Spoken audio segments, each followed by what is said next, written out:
Bismillahirrahmanirrahim. Assalamualaikum warahmatullahi wabarakatuh. Alhamdulillahi rabbil alamin.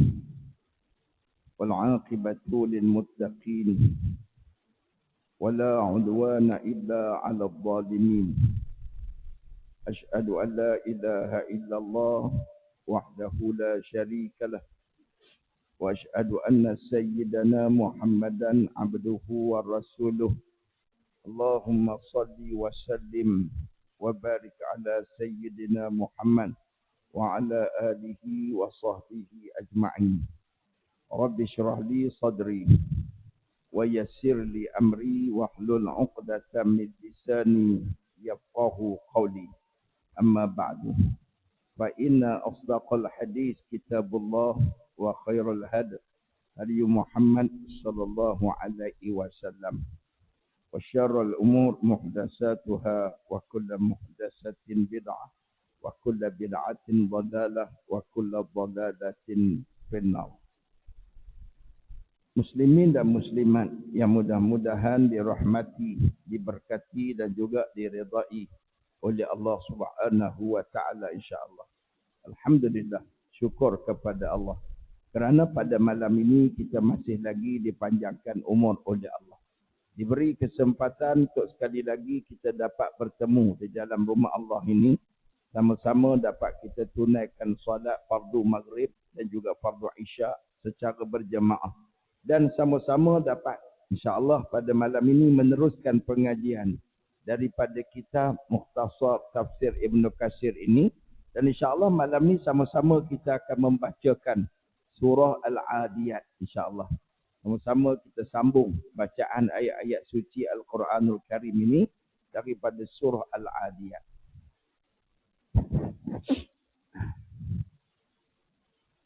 Sama-sama kita akan bacakan tuan-tuan insya-Allah. A'udzu billahi minasy syaithanir rajim.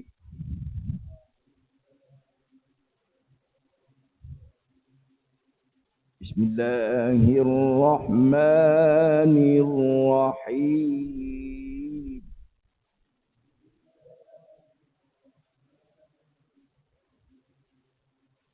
Wal-'adiyati dhabhan fal-muriyati qadhan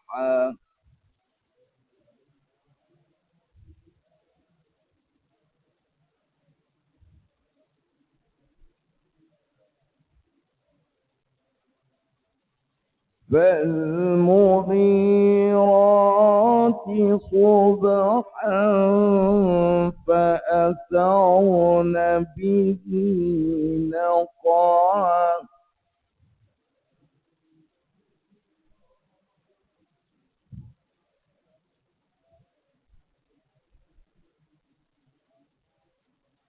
فوسطن به جمعا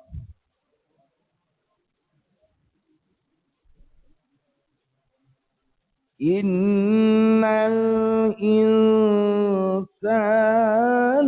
لربه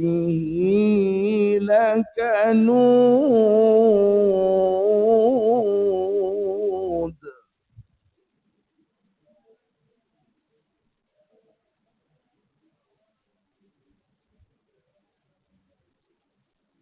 وإنه على ذلك لشهيد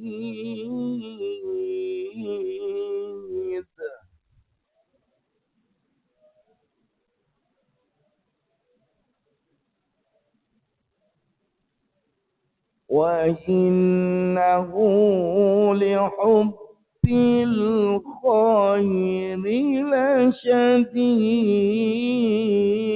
لشديد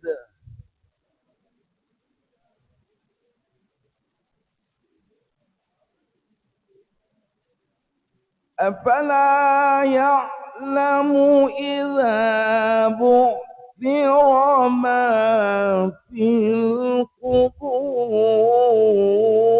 القبور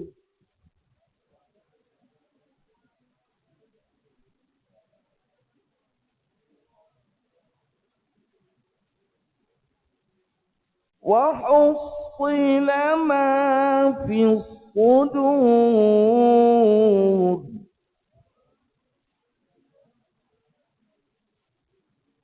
إن ربهم بهم يومئذ لخبير.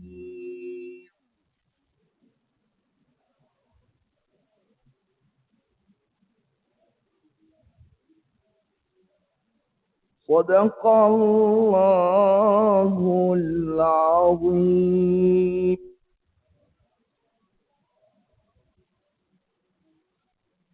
Baik, alhamdulillah kita telah sama-sama dapat membacakan suratul Adiyat yang mengandungi 11 ayat, ada 40 perkataan dan ada 163 huruf. Alhamdulillah, mudah-mudahan kita dapat pahala 1630 insya-Allah kebajikan yang disediakan oleh Allah daripada pahala-pahala yang disediakan untuk orang yang membacakan ayat-ayat suci Al-Quranul Karim insya-Allah. Tentang suratul Adiyat ini adalah termasuk surah-surah daripada surah jenis Makkiyah, yakni yang diturunkan kepada baginda Nabi SAW sebelum baginda Nabi SAW berhijrah ke Madinah Al-Munawwarah. Baik, insya-Allah kita akan bacakan terjemahan terlebih dahulu sebelum kita huraikan isi kandungan surah Al-Adiyat ini. Bismillahirrahmanirrahim. Dengan nama Allah yang Maha Pemurah lagi Maha Mengasihani. Wal 'adiyati dhabha. Demi kuda perang. Demi kuda perang yang bernapas dengan kencang. Fal muriyati qadha, yang mengeluarkan api daripada geseran kuku-kukunya. Fal mughirati subha, yang menyerang dan menyerbu musuh di pagi hari. Fa atharna bihi naqa'a, yang menghamburkan debu dalam lariannya. Fa wasaqna bihi jam'a, sehinggalah menyerbu berada di tengah-tengah musuh. Innal insana li rabbih lakanun. Sesungguhnya manusia itu sangat engkar dan sangat tidak bersyukur kepada Tuhannya. Wa innahu ala dzalika lasyahid. Sesungguhnya manusia itu dapat menyaksikan sendiri keengkarannya, ataupun manusia itu mengakui sendiri akan keengkaran mereka. Wa innahu lihubbil khairi lasyadid. Sesungguhnya cinta manusia itu kepada harta sangat-sangatlah besar, sangat-sangat bersangatan. Afala ya'lamu idza bu'thira ma fil qubur, maka apakah dia tidak mengetahui bahawa satu masa kelak dia akan dibangkitkan bersama-sama dengan yang ada di dalam kubur. Wa husila ma fis sudur, akan dibukalah apa yang terbuku di dalam dada. Inna rabbahum bihim yauma idzil khabir. Sesungguhnya Allah, yakni Tuhan mereka, mengetahui sedalam-dalamnya apa yang ada di dalam hati dan apa yang mereka lakukan pada hari tersebut. Muslimin dan muslimat, itu terjemahan ya. Kita tengok satu-satu insya-Allah. Yang pertamanya Allah Taala menggunakan kata sumpah, waw. Ini dalam bahasa Arab ini waw. Kalau duduk di permulaan perkataan ini wal adiyat, wal duha, wasyamsi. Ini dipanggil wawul qasam. Waw sumpah, demi. Terjemahnya bahasa Melayu demi. Ya Allah Ta'ala kalau bersumpah, dia akan sumpah dengan bukan menggunakan nama dia saja. Kita orang Islam kalau sumpah dengan nama Allah, wallah wa billahi wa ta'ala. Allah Ta'ala ni dia sumpah menggunakan banyak dengan makhluk-makhluk dia. Sebab apa? Sebab dia nak tarik perhatian. Dia sumpah ni supaya kita manusia yang beriman ni supaya tengok. Perhatikan benda-benda yang dia nak highlightkan dalam ayat-ayat ini. Supaya kita mengambil iktibar dan pengajaran. Ya, kalau Allah sebut wa duha, demi waktu duha. Wal asri, demi masa. Supaya kita tengok apa yang Allah Ta'ala nak tunjukkan kepentingan perkara tersebut. Jadi dalam surah ini Allah sumpah dengan wal adiyati dhabha. Supaya kita tengok kepada al-adiyat. Al-adiyat ini ada dua terjemahan. Iaitu dua tafsiran alim ulama. Yang pertama, kuda perang. Al-Adiyat ini yang berlari kencang dalam peperangan. Allah suruh kita tengok bagaimana kuda-kuda yang berjuang di jalan Allah Subhanahu wa taala. Ya, Allah gambarkan satu-satu kita sehingga boleh nampak bagaimana Allah Taala sebut kuda ini dia rengusan nafas dia kita dapat dengar. Kan? Kemudian geseran kaki dia sehingga akhirnya nampak percikan bunga api. Sehingga sebab bergesek dengan batu. Dan juga dan bila dia lari itu berdebu. Debu naik ke atas udara dan dia menyerbu ke tengah-tengah musuh. Yakni untuk berjihad di jalan Allah Subhanahu wa taala. Ni tuan-tuan, Allah suruh kita tengok kuda perang supaya kita rasa malu kepada kuda. Kuda ini sehingga ada yang mati di panah musuh. Kuda ni tak pernah tuntut gaji, dia hanya minta tuan dia bagi makan sikit je. Cuba tambah ke sana, bagi air gitu sudah. Kuda ini tuan-tuan banyak berjihad di jalan Allah, banyak kuda-kuda yang mati di dalam medan peperangan. Allah suruh tengok kuda. Kuda makhluk Allah yang tidak diberi oleh Allah akal, tapi kuda pun menggunakan setiap sisa tenaga dia, nyawa dia untuk jihad fi sabilillah. Supaya manusia ini kembali kepada Allah, beriman pada Allah dan Rasul. Betapa banyak kuda-kuda yang lebih hebat daripada tuan kuda, tuan-tuan. Allahu Akbar. Jadi kita kena malu kepada kuda. Malu kepada unta. Berapa banyak binatang-binatang ini yang telah menghabiskan usia dia khidmat untuk agama Allah Subhanahu wa taala. Ni baru ni tuan-tuan kita baru buat ibadat korban. Ibadat korban tuan-tuan.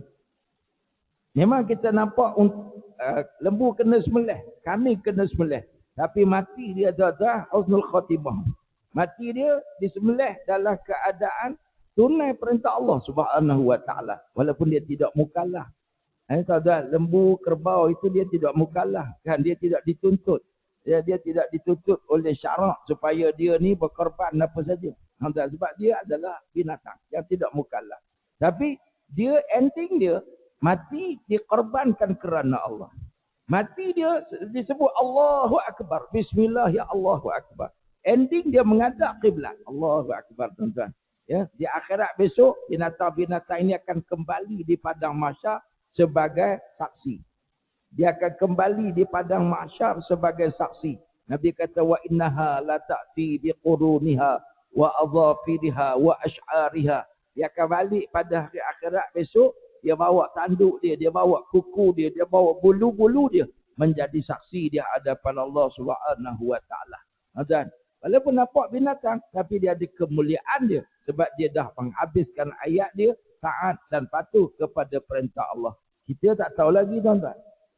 Kita ni yang ada pangkat, yang ada ilmu, yang ada sijil, yang ada gaji, yang ada macam-macam ni, kuasa dan sebagainya. Belum tentu kita mati nanti disebut Allahu Akbar telinga kita. Belum tentu tuan-tuan kita mati ni dalam keadaan berkorban untuk agama Allah Subhanahu wa taala. Ini perkara pertama tuan-tuan, iaitu jihad fi sabilillah yang dibuat oleh kuda-kuda yang dipacu ke jalan Allah Subhanahu wa taala. Tafsiran yang kedua ulama kata haji. Ya, haji. Tafsiran pertama tadi kuda perang fi sabilillah. Ini perbahasan ya di antara Sayyidina Abdullah bin Abbas dengan Sayyidina Ali. Ya, Sayyidina Abdullah bin Abbas dengan Sayyidina Ali. Dua-dua ni ada khilaf berkaitan dengan kepahaman asbab nuzulnya. Baik kita tengok hadis dia tuan-tuan. Ya, ada sebab asbab khilaf dia. Baik, Sa'id bin Jubair dia kata, Abdullah bin Abbas menceritakan kepada aku. Ya, Sa'id bin Jubair ni sahabi. Dia belajar dengan Abdullah bin Abbas, ya. Tuan-tuan, dia kata ketika aku duduk-duduk di Hijr Ismail, ya tuan-tuan, duduk-duduk di Hijr Ismail ni, tiba-tiba ada satu orang laki-laki dan dia tengok Abdullah bin Abbas. Abdullah bin Abbas ni tuan-tuan sepupu Nabi. Dia dipanggil mufassir Al-Quran. Abdullah bin Abbas ni punya hebat, tidak ada ayat Quran yang turun melainkan dia tahu asbab nuzul. Dia hafal Quran dan dia punya ingat dia asbab nuzul semua dia ingat. Tuan-tuan, kita tuan-tuan Quran yang ada kat rumah kita tak ingat tak mana. Yang kata nak ingat Quran, nak ingat Quran tak mana tu kan. Kadang-kadang berlaku kematian, tuan-tuan, kelam kabut cari. Dulu macam pernah kulihat di mana ya ada Quran 30 juzuk di rumah ini. Tanya kan tuan anak-anak pernah tengok macam pernah kulihat tapi di mana ya? Tuan cari kata astagfirullahalazim. Quran balik Mekah tu pun simpan tak jumpa cari. Jangan kata nak baca Quran, nak cari Quran tak jumpa astagfirullahalazim. Abdullah bin Abbas ni dia duduk-duduk di Hijr ni, Hijr Ismail, iktikaf lepas tawaf apa ni tuan-tuan, datang satu orang laki-laki. Tengok Tok Guru terus dia tanya. Dia tanya wal adiyati dhabha. Apa makna? Lalu Saidina Abdullah bin Abbas pun hurai. Wal adiyati dhabha ni maknanya kuda yang menyerbu musuh di dalam medan perang. Dalam jihad, jalan jihad fi sabilillah. Kemudian waktu malam balik ke tempat kawasan apa kita panggil kata perkemahan. Perkemahan ke kandang, dia letak balik dalam kandang. Kemudian yang cerita percikan Nabi itu iaitu kata dia itu tamsil ibarat bagaimana para sahabat yang perang itu malam-malam mereka nyalakan Nabi untuk masak makanan mereka kan. Itu tafsiran Abdullah bin Abbas, tafsiran dia. Kemudian orang ni lepas dia mengaji dengan Abdullah bin Abbas ni, dia pun jalan-jalan tengok Saidina Ali. Saidina Ali ni tuan-tuan senior. Dia sepupu kepada Abdullah bin Abbas juga. Sepupu, tuan-tuan. Dia anak kepada Abi Talib. Abdullah anak kepada Al-Abbas. Ini dua-dua ni pakcik Nabi. Tuan-tuan. Sepupu Nabi dua-dua lah. Tapi Abdullah ni junior. Kan? Ali ni menantu Nabi. Kan? Dia lebih tua sikit daripada Abdullah bin Abbas ni. Lalu tuan-tuan, dia tengok Saidina Ali masa tu duduk dekat telaga Zamzam. Dia pun tengok-tengok Ali. Dia pun tanya balik. Tadi tuan-tuan, wah ustaz ni jaga ni. Anak murid ni ada satu tabiat dia tanya banyak guru nak pergi puas hati. Bukan dia nak laga, dia nak pergi puas hati, tuan-tuan kan. Saya pernah bila balik Mesir ni, orang tua-tua kampung saya teh macam ni lah. Dia datang tanya hukum. Gini, saya pun diam. Okay. Lepas tu saya tanya, pakcik ni sebelum ni faham macam mana? Dia pun faham. Saya kata, faham ni ambil mana? Kan? Tak saya tu, dia pun cerita Tok Guru pondok ni mengajar kat masjid kita cerita gini. Saya kata kalau gitu, Tok Guru, Tok Alif lah. Tak payah tanya saya dah, betul dah dia cakap tu. Jadi kan, kalau saya cakap nampak beza sikit, dia akan gaduh dengan saya pula kan. Saya kata betul dah tu, tanya Tok Guru pondok ke betul dah tu kan. Allahu Akbar. Ada orang suka tanya, tapi bukan untuk gaduh tuan-tuan, bukan untuk banding-banding. Tapi kadang-kadang ada orang suka ngaji kan tuan-tuan. Saya hari ni tengok seorang ulama tuan-tuan Indonesia, Syekh Husni Ginting. Meninggal kan, rahimahullah, mudah-mudahan rohnya dicucuri rahmat Allah Subhanahu wa taala. Dia rajin turun kat Malaysia. Saya tak pernah jumpa dia lah. Tapi saya tengok gambar ni Tok Guru di Malaysia ni rajin jumpa dengan dia. Kan?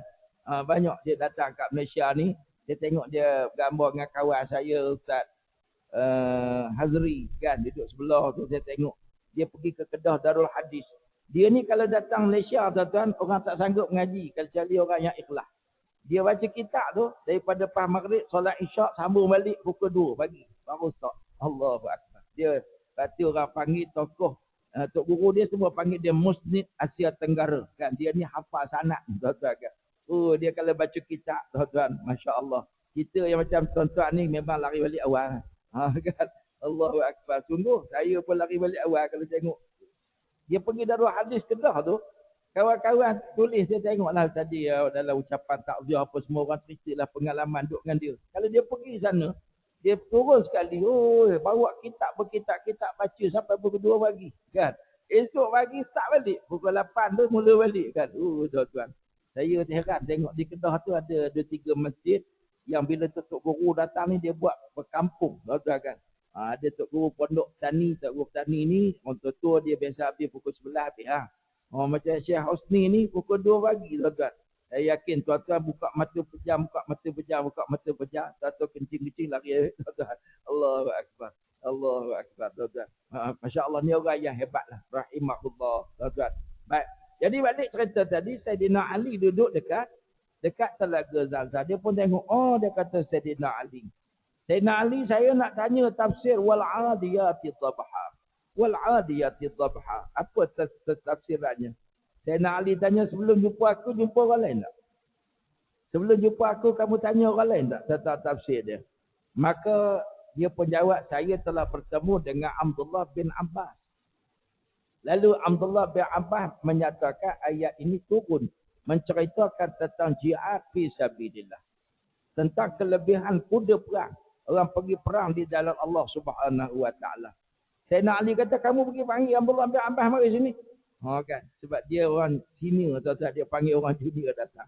Dia sahabi yang alim. Sama-sama alim ni tuan-tuan. Sama-sama alim. Lalu Sayyidina Abdullah bin Abbas pun dia panggil lah. Jumpa dengan Sayyidina Ali. Sayyidina Ali ni, dia marah kepada Abdullah bin Abbas. Dia kata, kamu berani bagi fatwa kepada satu orang, sedangkan kamu pun tak begitu jelas tentang fatwa ini.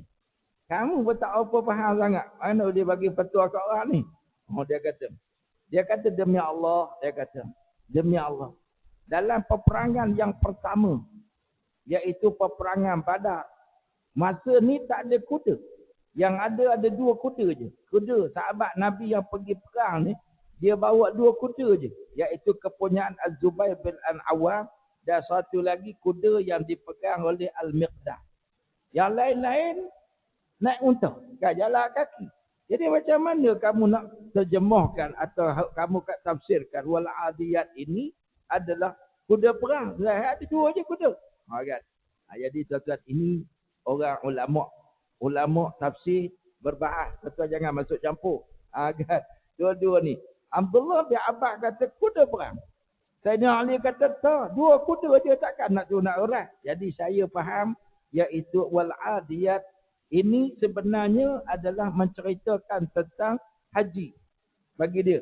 Kan? Haji iaitu cerita tentang keberangkatan jamaah haji daripada Arafah ke Muzdalifah, Muzdalifah ke Mina, sampai di Mina mereka masuk makanan. Ini saya punya tafsiran. Di tuan-tuan betul ke tak betul? Dua-dua betul.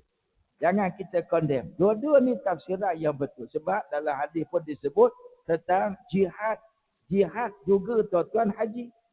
Jihad juga tuan-tuan. Orang perempuan datang jumpa dengan Nabi SAW nak berjihad. Nabi kata, jihad kamu orang perempuan ni haji. Kan? Orang perempuan ni kalau tidak diperlukan pada syarak, pada peringkat daruratnya, tak payah pergi perang. Perang orang perempuan ni mana? Iaitu menunaikan ibadat haji. Kan? Jadi haji pun jihad tuan-tuan. Jadi dua-dua tafsiran ini tepat. Jadi unta yang berkhidmat mengangkut jamaah tuan-tuan. Bila kita tengok orang dulu daripada Madinah, daripada Yaman, daripada Mesir, naik unta tuan-tuan menuju kepada Arafah. Allahu Akbar. Sebab tu tuan-tuan, kita sekarang ni kira jamaah haji Malaysia ni, kalau pergi sana tuan-tuan, sebenarnya ujian kita kecil sangat. Hotel kita lebih kurang 700 meter. Kan? Dua hotel aircon ni. Jemaah haji Malaysia batuk sebab aircon. Tuan-tuan kan? Bukan sebab penat debu.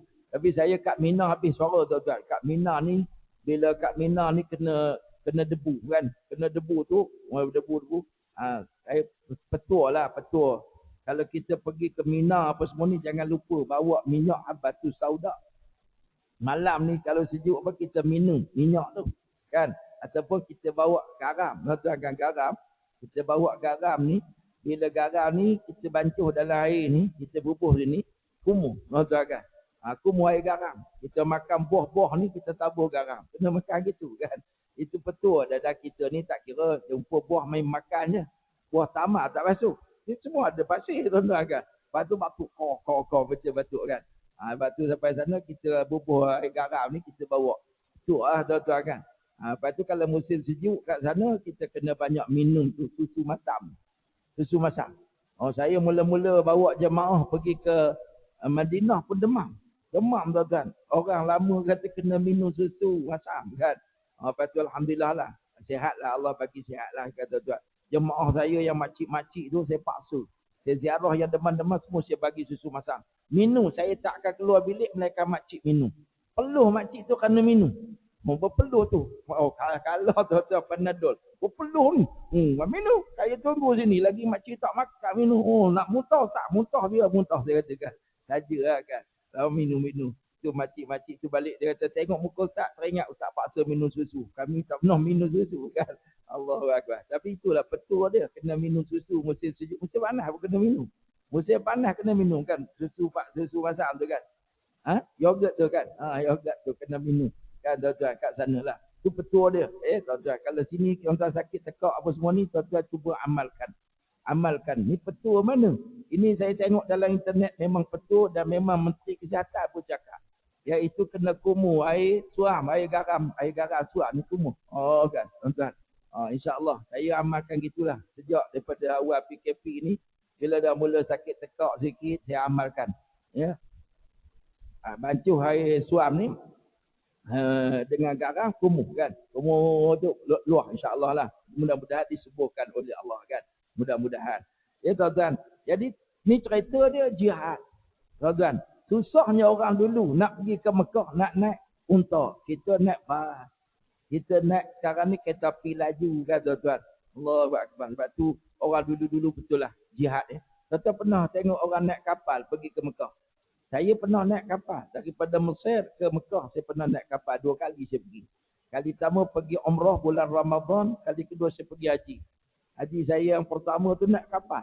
Oh tuan-tuan, di lambung ombak, ya Allah tuan-tuan. Pengalaman. Ferry kapal besar tu, di lambung ombak tuan-tuan, melambung. Jangan main, muntah habis kan jemaah ni. Kalau tak muntah fikir hebat kan. Saya pergi tak muntah, balik muntah. Tuan-tuan kan. Di lambung ombak, Allahu Akbar. Ni hujan. Bayangkan mak-mak kita dulu 14 hari daripada Pulau Pinang tu nak sampai ke sana 14 hari kan. Allahu Akbar. Mak saya dia cerita pengalaman paling sayu ialah bila kapal tu buat pengumuman ada orang mati. Dia bunyi, dia punya horn tu kan. Allahu Akbar. Masing-masing tengoklah bagaimana jenazah itu diikat pada besi tu, diikat papamu loncor turun bawah kan. Itulah bye-bye lah. Kan. Tengok-tengok laut tu kan duduk tu. Allahu Akbar. Bila demam dalam kapal, Allahu Akbar. Tak lalu makan. Sampai duduk di Jeddah tu dah letih dah. Nak berjalan kaki lagi kan. Nak diangkut dengan bah yang lama-lama. Oh tuan-tuan, hujan. Rumah sana tak ada aircon. Saya sempat sampai di Mekah tahun 90-an tu. Ada lagi rumah kayu kan. Dekat kawasan, kalau sekarang ni dah dibangunkan tandas sebetulnya kawasan belakang tu dulu mana ada ni rumah kayu kan. Dulu syekh-syekh Indonesia, wakaf-wakaf yang dibangunkan oleh orang Indonesia, orang Patani dan orang Malaysia. Dulu wakaf dia buat kan. Tak ada kan, tuan-tuan kan. Papan, dia buat papan. Allahu Akbar. Dulu itu lah. Di atas bukit Ajiak tu sekarang dah tak ada dah kan. Dia ada saudara, 2 pupu saya duduk atas bukit tu, sekarang dah pindah dah. Tuan-tuan kan. Dah pindah. Dulu semua duduk atas bukit. Allahu Akbar, ujian. Jadi tuan-tuan, sebab itu jihad. Allah Ta'ala cerita ni supaya kita rasa malu pada kuda. Rasa malu pada unta. Banyak dia khidmat untuk agama Allah. Kita buat apa tuan-tuan? Ya, kita apa khidmat pada agama Allah? Suruh datang surau pun merungut. Aku malas datang surau lah. Musim PKP ni. Kan? Aku malas tu. Suruh lantik jadi AJK surau pun komplain kan. Allahu Akbar. Banyak orang kaki komplain. Balik kita muhasabah. Kita ni, apa yang kita buat untuk agama Allah Subhanahu Wa Ta'ala. Baik. Innal insana li rabbihi lakanud. Sesungguhnya manusia ini terhadap Tuhannya sangat mengingkari nikmat kurniaannya. Kanut ni tuan-tuan, apa makna kanut?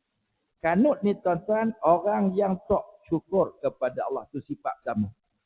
Tuan-tuan, sebab itu dalam Al-Quranul Karim Allah Ta'ala sebut wa qalilum min ibadiyash syakur. Amat sedikit dari kalangan hamba-hamba aku yang pandai bersyukur. Tuan, ni ada sifat manusia ni. Yang bila dia dapat nikmat, dia tak mengaku nikmat itu daripada Allah Subhanahu Wa Ta'ala. Aku ni keturunan handsome. Dia orang handsome. Aku ni daripada keturunan cerdik. Dia orang cerdik. Bila dapat kesan periksa, saya pernah tuan-tuan pilu tengok satu bapak datang ke sekolah saya SMKA. Anak dia dapat keputusan tingkatan 3 masa tu kan tuan-tuan. Bukan PT3 sebelum tu apa tuan-tuan? PMR kan. PMR sebelum tu. PT3 tahun bila belum tu SRP zaman kita. PMR tuan-tuan. Saya ingat lagi. Saya teringat tuan-tuan. Allahu Akbar. Satu bapak ni dia datang peluk anak dia depan kami cikgu-cikgu ni. Kan kita buka kaunter kan. Dia datang sepatah dia tak cakap terima kasih pada cikgu-cikgu. Sambil dia peluk anak dia, dia kata apa? Dengan sombongnya. Nasib baik bapak hantar kau pergi tuition. Nasib baik. Saya macam nak tendang tak tendang je tuan-tuan. Allahu Akbar. Sungguh tuan-tuan. Allahu Akbar. Ni cikgu-cikgu duduk kaunter-kaunter ni. Dia bawa anak dia jalan. Anak dia pun tuan-tuan buat bapak borek anak bintik tuan-tuan kan. Dia pegang anak dia, jalan. Asyik baik. Bapak hantar kau pergi tuition. Kau tidak susah nak dapat 9A ni. Anak dia dapat 9A sungguh tuan-tuan. Saya pun diam. Kan? Lepas tu, masa tu tuan-tuan pengetua. Dia buat, sebelum tu pengetua bagi. Setiap minggu bapak-bapak boleh ambil anak bawa balik pergi tuition. Nak periksa tak 3 tak 5 ni. Lepas tu saya kata kat pengetua, Ustaz, kita kena kuasa undang-undang asrama 2 minggu sekali balik. Kalau dia rasa tuition tu memandaikan anak dia, buat balik tu. Kan? Rasa hati tuan-tuan. Saya tak tahu lah pengetua rasa hati ke tidak. Wallahualam. Pengetua tak dengar. Saya dengar. Cikgu-cikgu lain dengar. Kan? Kuat tuan-tuan. Allahu Akbar. Patutnya jumpa cikgu kan tuan-tuan. Malam yashkurin nas, lam yashkurillah. Nabi kata siapa yang tidak bersyukur kepada manusia, dia tidak bersyukur kepada Allah. Cikgu yang tuan ni, cikgu yang didik anak kita jadi pandai tuan-tuan bukan kita. Saya anak saya 9 orang. Tadi lembaga hasil telefon, macam tak percaya, betul ke anak ustaz 9? Lembaga hasil telefon tadi kan. Saya buat apa e-filing tu kan. Allahu Akbar. Saya lepas tu ustaz saya nak tanya ni, dia kata anak ustaz universiti berapa orang? Kan kita declare kan. Saya kata anak saya ini universiti. Kan. Tanya telefon nak buat pengesahan tadi kan tuan-tuan. Anak saya 9 orang. Ni mana ada saya ajar matematik? Bahasa Arab tak ajar tuan-tuan. Tak ajar. Yang ajar dia masa pasti itu cikgu pasti. Masa SRA cikgu SRA saya hantar je kan. Hantar tengok tanya macam mana ni belajar apa. Tu je tuan-tuan. Ada tuan-tuan ajar sendiri. Tak adalah pantau dia buat kerja rumah gitu aja kan. Profesor pun tak ajar anak dia. Profesor kan. Sini ramai profesor kan. Ada profesor kata kau mengaji dengan aku. Saya masuk UiTM. Aku pandai. Ada tuan-tuan. Ada cikgu matematik pun anak dia pandai dengan cikgu lain kan. Kita patut jumpa cikgu. Terima kasihlah cikgu ajar anak. Kita ajar anak orang lain sungguh-sungguh. Kita ajar anak orang lain sungguh-sungguh. Kasih anak orang lain sayang sungguh. InsyaAllah anak kita cikgu sayang. Sungguh tuan-tuan kan. Jadi kalau anak kita tu degil sangat tu. Cuba tengok kita ni ajar anak orang sungguh-sungguh kan. Dan cikgu asyik mengadu bak anak kita. Kita pun fikir jangan marah anak kita lagi. Tengok kita ngajar anak orang. Sungguh tuan-tuan kan. Kalau kita berpotir kelas je, anak kita potir kelas, bapak borek anak bintik. Syukur tuan-tuan ya. Syukur kepada Allah Subhanahu Wa Taala. Ya tuan-tuan, siapa tak syukur, ini termasuk dalam kanut. Kanut ni tuan-tuan, ya Allah Taala sebut ni. Allah laknat manusia yang kanut ini. Allah Akbar, yang tak reti bersyukur kepada Allah Subhanahu Wa Taala. Mai tuan-tuan, kita selalu tanya, apa Allah Taala bagi kat kita?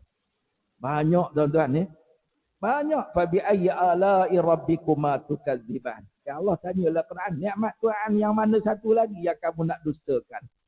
Kita ni tuan-tuan, dalam hadis kursi disebut, dalam hadis kursi di padang mahsyar besok Allah tanya, alam nusahi badana? Bukankah aku dah bagi sihat tubuh badan kamu? Tuan-tuan. Allah kata, wa in ta'udu ni'matallah la tuhsuha. Kalau kamu hitung nikmat yang Allah Ta'ala bagi, memang tidak terhitung. Ada satu orang, nama dia Zinnun Al-Misri, wali Allah. Wali Allah ni tuan-tuan, dia di ceramah kampung. Dia ajak orang kampung bersyukur. Ajak orang kampung, syukurlah kepada Allah di atas segala nikmat. Orang kampung tu tuan-tuan, dia pakai kaldai je. Tak ada pakai BMW, tak ada. Velfire tak ada. Orang kampung kan. Orang kampung kata, kami nak syukur apa? Dia kata, makan roti. Roti biasa kan. Yang ada kenderaan pun kaldai kuruh je. Hanya Tok Guru. Maka Tok Guru ni pun jawab. Man arada an yanzura ila ni'mati rabbihi faghammid ainai. Siapa nak tengok nikmat yang Tuhan bagi kat dia, pejamkan mata. Semua pakat pejam mata. Buka mata. Pejam mata. Nampaklah nikmat Tuhan. Tuan-tuan. Cuba tuan-tuan pejam mata, apa nampak? Tak nampak apa. Selama ni lawa tu sebab nampak. Kita boleh cari makan sebab nampak kan. Kita boleh menikmati keindahan Allah sebab nampak. Bila Allah tarik satu je nikmat mata tak nampak dah. Cuba tengok kata Tok Guru ni kan. Nak tengok nikmat pejam mata tengok kan. Oh baru tahu nikmat mata saja berapa nilai nikmat mata. Berapa nilai nikmat ni lidah ni. Tuan-tuan pernah tengok kawan-kawan kita yang kena penyakit apa ni, apa penyakit orang darah tinggi yang dia minor stroke kan. Dia nak cakap tak boleh. Saya ada satu orang sahabat ni, bila kita jumpa dengan dia menangis tuan-tuan. Peluk saya, nak cakap tak boleh. Oh dah masuk isyak tuan-tuan. Jadi tuan-tuan, kanut ni Allah Ta'ala sebut dalam hadis Nabi SAW, al-kanut alladhi ya'kulu wahdahu wa yadribu 'abdahu wa yamna'u rifdahu. Siapa yang kanut lagi? Orang yang makan sendiri, iaitu dia tak belanja orang. Dia tak tolong adik-beradik. Itu tuan-tuan kan satu. Ni kanut. Orang yang makan sendiri, projek kira sapu ke dia je. Makan seorang, tuan-tuan. Bini tak boleh tumpang, adik-beradik tak boleh tumpang, jiran tak boleh tumpang. Satu. Kemudian, wa yadribu 'abdah, dia jadi bos, dia pukul hamba-hamba dia zalim. Ni kanut tuan-tuan. Ya, sebab tu tuan-tuan jadi penguatkuasa ni, jaga-jagalah, jangan makan rasuah. Ya. Hari penguatkuasa ni, jangan kita buat zalim kat orang Islam, tuan-tuan. Sedih sangat tengok makcik Kiah yang jual nasi lemak kena tuan-tuan.